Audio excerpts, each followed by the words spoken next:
प्रधानमंत्री नरेंद्र मोदी वर्ष 2014 के बाद से ही एक दमदार वैश्विक नेता के तौर पर उभरे हैं। कई बड़े मौके पर उन्होंने निर्णय लेने की क्षमता से देश और दुनिया को दिखाया है कि वे इरादे के कितने पक्के हैं। वे अपने आलोचना को भी सकारात्मकता के साथ लेते रहे हैं। उन्होंने अपने भाषणों में कहा कि आलोचना से उन्हें और ज्यादा अच्छा करने की प्रेरणा मिलती है। 17 सितंबर को उनका जन्मदिन है।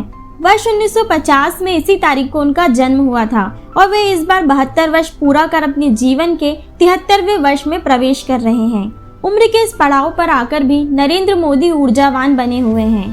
प्रधानमंत्री का जीवन यूं तो एक खुली किताब की तरह रहा है, लेकिन बहुत सारे लोगों के लिए पीएम मोदी के जीवन की कई कहानी अनकही हैं, कई किस्से अनसुने हैं। आइए आज कुछ ऐसे ही किस्सों के बारे में हम जानते हैं। नरेंद्र दामोदर दास मोदी बचपन से ही अपने हर काम को लेकर दृढ़ निश्चयी रहे हैं। उनके काम करने का अंदाज भी दूसरे लोगों से अलग रहा है। ऐसा नहीं है कि उन्होंने आम बच्चों की तरह कोई शरारत नहीं की, पर वो कम उम्र से ही जिंदगी के हर छोटे बड़े हालातों को समझने लगे थे।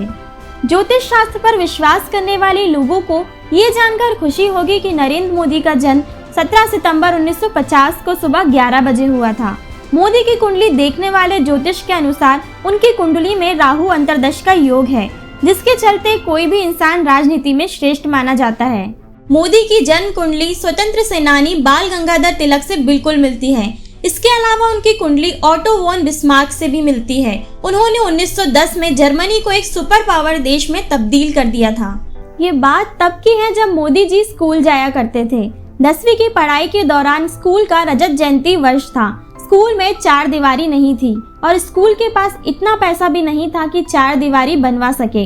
उनके मन में आया कि छात्रों को भी इस काम में स्कूल की मदद करनी चाहिए, इसलिए उन्होंने अपने साथियों के साथ मिलकर नाटक का मंचन किया और इससे जो राशि जमा हुई वो स्कूल की 4 दीवारी बनवाने के लिए दे दी। एक वक्त था जब नरेंद्र मोदी के घर की हालत बहुत खराब थी।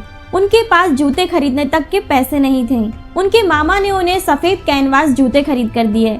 जब जूते गंदे हों तो उनके पास पॉलिश खरीदने के लिए भी पैसे नहीं थे। उन्होंने इसके लिए एक तरीका निकाला। टीचर जो चौक के टुकड़े फेंक देते थे उन्हें वो जमा कर लेते थे और उनका पाउडर बनाकर भिगोकर अपने जूतों पर लगा लिया करते थे। सूखने के बाद जूते नए जैसे ही लगने लगते थे। हाल ही में मन की बात में मोदी ने बताया था कि वो शहनाई बजाने वालों को इमली दिखाया करते थे ताकि शहनाई बजाने वालों के मुंह में पानी आ जाए और वह शहनाई ना बजा पाए। इस पर शहनाई वादक नाराज होकर मोदी के पीछे भी भागते थे। हालांकि उन्होंने कहा कि वो शरारत के साथ पढ़ाई पर भी पूरा ध्यान देते थे। मोदी ने कहा कि उनका मानना है कि शरारतों से ही बच्चों का विकास होता है। मोदी जी ने शादी बहुत ही कम उम्र में कर ली थी। मूलचंद और हीराबेन ने अपने घांची समुदाय की परंपराओं को मानते हुए मोदी का रिश्ता 13 साल की उम्र में जसोदाबेन से तय कर दिया था। वो दोनों कुछ समय तक के लिए साथ रहे और फिर दोनों एक दूसरे के लिए अजनबी जैसे हो गए। गौरतलब है कि गृहस्थ जीवन छोड़ने के बाद वो कई सालों तक हिमालय पर तपस्या करने चले गए थे। ये वाकया तब का है जब मोदी जी एक पक्षी के लिए खंबे पर चढ़ गए। स्कूली दिनों में नरेंद्र मोदी एनसीसी कैंप में गए जहां बाहर निकलना मना था। स्कूल के शिक्षक गोवर्धन भाई पटेल ने देखा कि मोदी एक खंबे पर चढ़े हुए हैं तो उन्हें गुस्सा आ गया, लेकिन जब उनकी नजर इस बात पर पड़ी कि एक फंसे हुए पक्षी को निकालने के लिए नरेंद्र खंबे पर चढ़े हैं तो उनका गुस्सा खत्म हो गया। आज नरेंद्र मोदी को एक लोकप्रिय प्रधानमंत्री के तौर पर देखा जाता है। वर्ष 2014 में नरेंद्र मोदी के नेतृत्व में बीजेपी ने जितनी शानदार जीत दर्ज की थी उससे भी शानदार जीत 2019 में हासिल की। नरेंद्र मोदी के नेतृत्व में बीजेपी ने रिकॉर्ड कायम किया है। एक अनूठी पहल के तहत प्रधानमंत्री नरेंद्र मोदी की जिंदगी की अनकही और प्रेरक कहानियों को लोगों के सामने लाने के लिए एक वेबसाइट खोली गई है।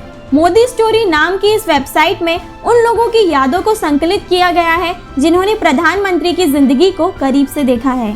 सच्ची खबर वाला की पूरी टीम की तरफ से माननीय प्रधानमंत्री नरेंद्र मोदी जी को जन्मदिन की ढेरों शुभकामनाएं। ब्यूरो रिपोर्ट, सच्ची खबर वाला।